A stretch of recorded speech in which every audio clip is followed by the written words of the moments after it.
Hi, this is Captain Al Lorenzetti for skimmeroutdoors.com, bringing the weekend update and fishing report. This is for the weekend of September 19th, 20th, and 21st. Weather first, let's see.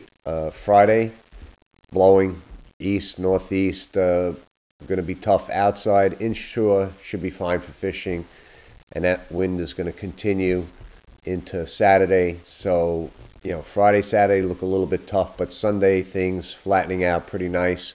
Still a 2 to 4 foot heave out there from that hurricane that's out in the middle of the Atlantic, but I fished yesterday, and there was a 4 foot heave, but they were so far apart it really wasn't, there was no problem with it.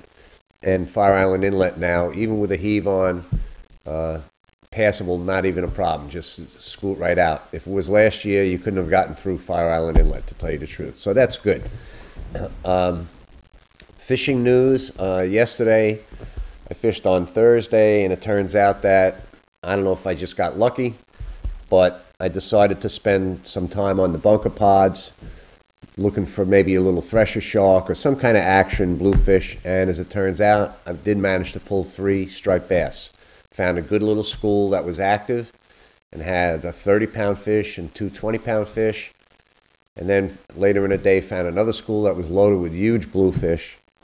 And while we were running around, bouncing around the bunker pods, schools of false albies were showing up.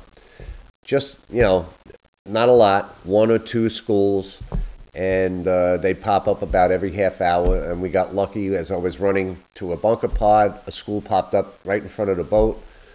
We were ready to go, and threw in our little cripple herrings, and we hooked up fish, and we boated a couple of these false albies. They're great on light tackle, light spinning gear.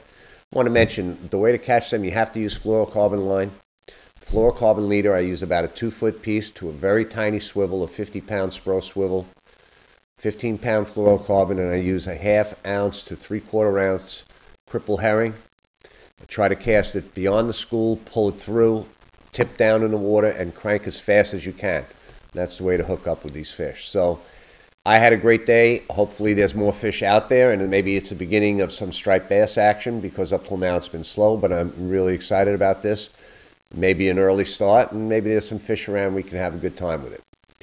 Also glad to see that at the striped bass hearings, they were talking about limiting the catch in the future to 1 fish only per day per person, and increasing the minimum size up to 32 inches, which I think is a great trade-off right there. I don't think it's going to impinge upon anybody's fishing time or fun of fishing. All right, let's see, what else? Offshore reports, I'm still getting reports when people get out there. There's good yellowfin action, some big eyes still around, and this is a time of year coming up here. Now we might start to see some bluefin action, getting heated up. A lot of mahi still around, a lot of tropical species. I heard of a cobia that was caught inshore last week. So there are a lot of different fish out there to catch. Weakfish also, I get reports. Weakfish are showing up in the usual, fall haunts around the inlet area, some back in the state channel as well. So it looks like weather's going to be a little bit tough, but ironing out and getting nice towards the end of the weekend.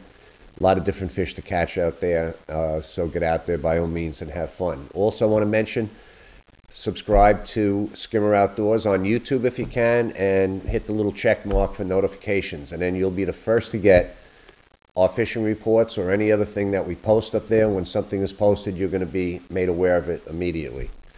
So that's about all. Get out there, have fun, be safe, catch them up.